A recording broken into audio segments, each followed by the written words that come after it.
నువ్వు ఫలించాలంటే నీలో పనికిరాని వాటిని యోహాను సువార్తలో మనం చదివాం.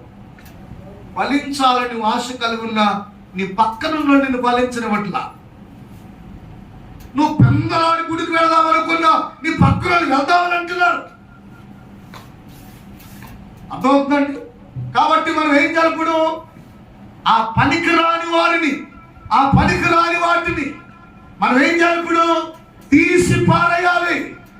తీసి పారవేయకపోతే నువ్వు ఎంత ఫలించాలని అనుకున్నావు, పనికిరానివి నీలో ఉండడం వల్ల ఫలించలేకపోతే. ఇప్పుడు అనుకుంటావు బాగానే, వాక్యం వినంతసేపు, ప్రార్థనలో ఉన్నంతసేపు అనుకుంటావు ఇది నిజమే, నేను ఈ సంవత్సరం బాగా దేవునిలో ఎదగాలి, ఆత్మీయంగా ఎదగాలి అనుకుంటాం. ఇంటికి పోయేసరికి తారుమారవుతుంది. ఇంట్లో ఉన్నవాళ్ళ పరిస్థితులు ఎవి మరి, ఇంట్లో ఉన్న వాళ్ళ మాటలు, తీరు, ప్రవర్తన, క్రియలు, నీ ఇరుగు పొరుగు వారికి ఆ తలంపులు, ఉద్దేశాలు, నువ్వున్న వాతావరణం అంతా కూడా నిన్ను ఆత్మీయతలో నుండి ఏం చేస్తున్నాయి. కాబట్టి వారికి దూరంగా ఉండడం మంచిది. దేవునికి స్తోత్రం, హల్లెలూయా. దేవుని మాటలు వింటున్నా దేవుని ప్రజలారా, పనికిరాని వాటిని తీసి పారేయండి. అలాంటి వాళ్ళు రాలేకండి ఇంటికి. పనికిరాని వాళ్ళు ఇంటికి రాలేకండి. బూతులు తిట్టే వాళ్ళు ఇంటికి రాలేకండి. లోకానుసారంగా తిరిగే వాళ్ళు ఇంటికి రాలేకండి. వాళ్ళు దూరంగా ఉంచండి, దూరంగా పెట్టండి. అదొద్దా ప్రభు చెబుతున్నాడు, పనికిరాని వాటిని తీసి పారవేయకపోతే మిగిలినవి కూడా ఫలించడానికి అవకాశం ఉండదు. ప్రభు చెప్తున్నాడు, వాక్యం ద్వారా మాట్లాడుతున్నాడు. కోటమాలు అన్నాడు, ఈ సంవత్సరం అవకాశం ఉంది. దేవుని సాగుతుంది 2023వ సంవత్సరంలో మేము ప్రార్థన చేస్తున్నాయా, సంఘాన్ని, సంఘంలో బిడ్డలను దీవించయ్యా. నూతన సంవత్సరం ప్రవేశపెట్టిన ఆయన పెట్టడమా, నూతన సంవత్సరం ప్రవేశపెట్టు, ఆరోగ్యం ఇవ్వు, ఆరోగ్యాన్ని దయచిన సజీవ లెక్కలో ఉంచు అని ప్రార్థన చేయగా దేవుడు తోటమాలి ప్రార్థన విన్నట్లుగా దేవుని సావుకుని ప్రార్థన విని మరొక నూతన సంవత్సరాన్ని గొప్ప అవకాశంగా ఇచ్చాడు. గట్టిగా చప్పట్లు కొట్టేసి ఆయన మాయపడుతుంది. కాబట్టి మనం ఏం చేయాలి? ఇప్పుడు తోటమాలి చేసే పని తోటమాలి చేస్తాడు, అంజూరపు చెట్టు చేసే పని అంజూరపు చెట్టు చేయాలా వద్దా?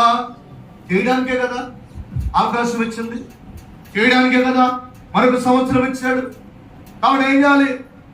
ఆ సంవత్సరం అంతా చేశాడంట. ప్రియురా, పాదులు తవ్వుతున్నాడు, నీళ్లు పెడుతున్నాడు, ఎరువేస్తున్నాడు, మా రకరకాల ప్రయాసంతా చేశాడు. బైబిల్ నుంచి చదివితే కొమ్మలు పెరిగాయి, ఆకులు పెరిగాయి, విస్తారంగా ఇంకా భూమిని ఆక్రమించింది తప్ప ఆ చెట్టులు ఎలాంటి ఫలములు లేవు. ఇప్పుడు తోటమాలు అడగడానికి అవకాశమే లేదు. వీళ్ళ మరొక సంవత్సరానికి అవకాశం లేదు. ఆవిడ వాక్యం తెలియజేస్తా ఉంది. రోజు పరిశుద్ధాత్ముడు మాట్లాడుతున్నాడు. దేవుడు అంజూరపు చెట్టుకు ఇచ్చినట్లుగా ఈ సంవత్సరం నీకు, నీ కుటుంబాన్ని, బిడ్డలకు, మనందరికీ అనుగ్రహించాడు. ఫలిస్తావా లేదా ఫలాలు లేని వ్యక్తిగా ఉంటావా? ఈ సంవత్సరం దేవుడు నీ పట్ల ఒక ఉద్దేశం కలిగి ఉంది. 2వ వారమే డుమ్మ, 10 మొదటి వారం మిస్సు, 10 2వ వారం మిస్సు. ఎన్నిసార్లు చెప్పనివ్వండి, కొంతమంది బుద్ధి జ్ఞానం ఉండదు, అంతే. వాళ్ళు వింటూ ఉంటారు. బైబిల్ మాట్లాడు, ఎన్నిసార్లు గద్దించినను లోబడిన వాడు హఠాత్తుగా మరి తిరుగు లేకుండా అనురాగి. అంటే ఏది అక్కర రాదు. ఇక అమ్మ వింటున్నా, ఏది అక్కర మరి తిరుగు లేకుండా హఠాత్తుగా నాశనం అయిపోతుంది. దేవుని సావకుడుగా మీరు నాశనం అవ్వాలని కోరుకోవట్లేదు, కానీ దీవించబడాలని కోరుకుంటున్నారు. అయితే దేవుని గద్దెంపులో అంజూరపు చెట్టుకు దేవుడు ఒక అవకాశం ఇచ్చాడు, యజమానులకు అవకాశం ఇచ్చాడు. లోబడి ఫలిస్తే బాగుంది. నీవు కూడా దేవుళ్ళు ఫలించండి. ఈ సంవత్సరం ఇచ్చిన అవకాశాన్ని సద్వినియోగపరచుకోండి. దేవుని కొరకు ఫలములు ఫలించే వారిగా ఉండాలని నీకు మనం చేస్తూ ఈ మాటలు ముగిస్తున్న దేవుడి మాటలు దీవించును గాక.